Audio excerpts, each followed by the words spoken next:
दोस्तों, मैंने आपको एक अप टू डेट वीडियो में बताया था कि मैं महाराष्ट्र की राजनीति की कहानी आपके सामने लेके आऊँगा। आज मैं आपके सामने महाराष्ट्र की कहानी लेके आ गया हूँ। आपको जानकर बहुत अच्छा लगेगा कि आखिर महाराष्ट्र की कहानी है क्या, जो अभी चल रही है, अभी खत्म नहीं हुई है और ये इतना आसानी से ये मूवी खत्म भी नहीं होने वाली। आज के इस वीडियो में सबसे पहले मैं महाविकास अघाड़ी की बात करना चाहता हूँ। आप कहेंगे कि महाविकास अघाड़ी क्या है? महाविकास अघाड़ी सरकार शिवसेना, एनसीपी और कांग्रेस तीन पार्टियों के कोalition से बनी सरकार अब गिर चुकी है। शिवसेना चीफ उद्धव ठाकरे ने अब रिजाइन कर दिया है चीफ मिनिस्टर पद से। सबसे हैरानी की बात यह है कि महाराष्ट्र के नए सीएम बने हैं एक और शिवसेना के ही पॉलिटिशियन एकनाथ शिंदे। एकनाथ शिंदे और कई शिवसैनिक एमएलए ने मिलकर अपने ही सरकार को, यानी कि अपनी ही पार्टी को रिवेल किया और पुरानी अलायंस वाली सरकार को गिराया और एक नई सरकार बनाई। यहाँ पर कई लोग कहते हैं कि बैक स्टेप किया है सत्ता की लालच में, ग्रिड और पावर के नाम पर, और कई लोग कहते हैं कि हॉर्स ट्रेडिंग कर उसको खरीदा गया है बीजेपी के द्वारा, और कुछ लोग कहते हैं कि आइडियोलॉजिकल लड़ाई है उद्धव ठाकरे बाला साहब ठाकरे की हिंदुत्व वाली विचारधारा से। शिवसेना के ही पार्टी के एक नेता हैं जो कहते हैं कि उद्धव ठाकरे बाला साहब ठाकरे की हिंदुत्व वाली विचारधारा से उद्धव ठाकरे दूर होते जा रहे थे, इसलिए मैं चाहता था कि वो हिंदुत्व वाली विचारधारा को अपने आप में एक पटरी पे लेके आए और बाला साहब ठाकरे की जो हिंदुत्व थी उसके पथ पे चले। लेकिन उद्धव ठाकरे की विचारधारा हिंदुत्व कुछ अलग था, जिसके कारण वो अपनी सरकार गवा बैठे। लेकिन ये कितना सच है ये हमें भी नहीं पता और शायद आपको भी नहीं पता। आखिरकार आइडियोलॉजी की लड़ाई नहीं होती, लड़ाई होती है सत्ता की। एक बात आपको समझनी पड़ेगी कि सत्ता में हर कोई आना चाहता है और पावर को इस्तेमाल करना चाहता है। एकनाथ शिंदे भी चाहते थे कि वो सीएम बने और शिवसेना में रहकर वो कभी सीएम नहीं बन सकते थे, इसलिए वो चाहा कि कुछ एमएलए को तोड़ा जाए और मुख्यमंत्री बना जाए, क्योंकि पावर में आना तो सबकी इच्छा होती है ना। और कुछ लोगों का ये भी मानना है कि तीनों का तीनों कारण सच हो सकता है। तो आज के इस वीडियो में समझाते हैं कि ये सब कैसे हुआ, स्पेशली शिवसेना की विचारधारा पर फोकस करते हुए। It looks like it's 2019 all over again in Maharashtra. Eknath Shinde. Get used to hearing that name. Eknath Shinde. Eknath Shinde. Eknath Shinde. Eknath Shinde, who has now turned rebel. Shiv Sena is not born for power.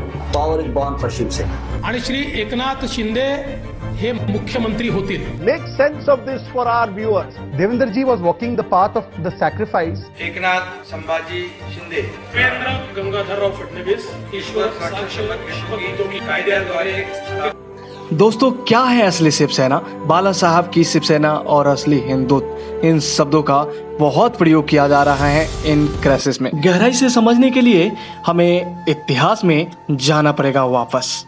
Shiv Sena का स्थापना करी गई थी बाला साहब ठाकरे के द्वारा, लेकिन हमारी कहानी उससे भी पहले शुरुआत होती है उनके पिता केशव सीताराम ठाकरे के द्वारा। केशव सीताराम ठाकरे जाने माने इंडियन सोशल रिफॉर्मर थे, जिनका जन्म हुआ था 1885 में और उसी साल कांग्रेस पार्टी की भी स्थापना करी गई थी। ये महात्मा ज्योतिबा फुले के विचारों से काफी प्रभावित थे, साथ ही साथ ये हिंदू धर्म में काफी विश्वास रखते थे।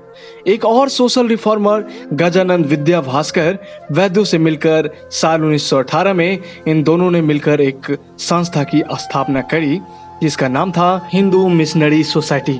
इसका पर्पस था हिंदू को वापस रिकन्वर्ट करना जो क्रिश्चियन और इस्लाम में कन्वर्ट हो गए थे।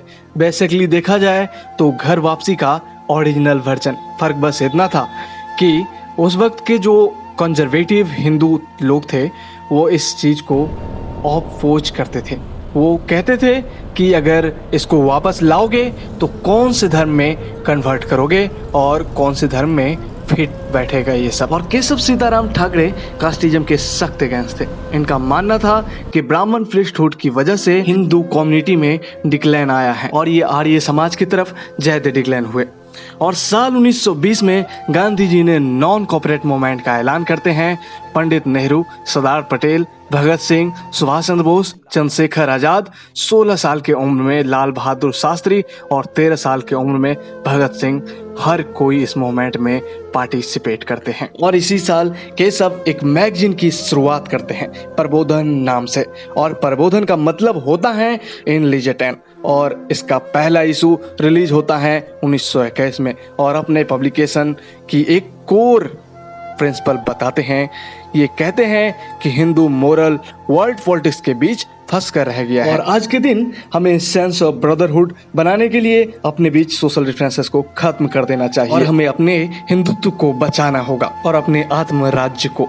और ये हिंदुत्व शब्द बहुत जरूरी है दोस्तों, क्योंकि इन्होंने हिंदुत्व शब्द का इस्तेमाल सावरकर से भी पहले किया है। हालांकि ये भी नहीं है कि हिंदुत्व शब्द का प्रयोग सबसे पहले किया गया हो, इसका प्रयोग सबसे पहले चंद्रशेखर वासु के द्वारा ये 1892 में इस शब्द का सबसे पहली बार प्रयोग किया गया था। लेकिन साल हम 1921 में वापस आए तो ये साल वही था जिस टाइम पर सावरकर ने मर्सी पेटिशन को ब्रिटिश सरकार में पेश किया गया था, और ब्रिटिश सरकार के द्वारा ये एक्सेप्ट कर लिया गया था, और सावरकर और उनके भाई को रत्नागिरी जेल में शिफ्ट कर दिया गया।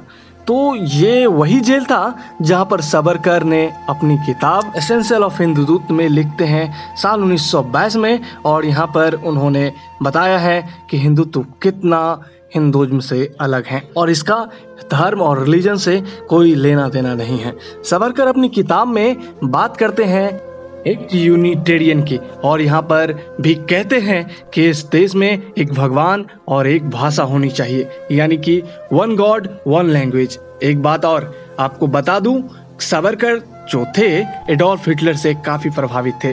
नाजियों का वो खूब तारीफ करते थे। जो नाजी एक धर्म को टारगेट करते थे, उसको मौत के घाट उतार दिया था, उससे काफी प्रभावित थे सावरकर, और इसके अकॉर्डिंग हिंदुत्व कॉमन फिलॉसफी बनकर रह जाते हैं। ये कहते हैं कि एक हिंदुत्व वो है जिसके पितृभूमि और पुण्य भूमि इंडिया है। इसके अकॉर्डिंग जैन, सिख और हिंदू तो इंक्लूड है, लेकिन मुस्लिम और क्रिश्चियन एक्सक्लूड किया जाता है। दूसरी तरफ सीताराम ठाकरे की बात करें तो ये उन्होंने कभी नफरत नहीं दिखाई मुस्लिम और क्रिश्चियन के खिलाफ। वो भी हिंदुइज्म को रिफॉर्म करना चाहते थे, वो भी हिंदू कम्युनिटी बनाना चाहते थे, वो हिंदू को रिवाइवल करना चाहते थे, लेकिन बिना कोई रेसिज्म और नफरत के। धीरे धीरे टाइम के साथ इनकी प्रमोदम पॉपुलर होने लग रही थी, लोग इन्हें प्रमोदम कहकर बुलाने लगे थे। साल 1921 में केशव ने स्वाद आश्रम की भी शुरुआत करी, एक ऐसी सोशल ऑर्गेनाइजेशन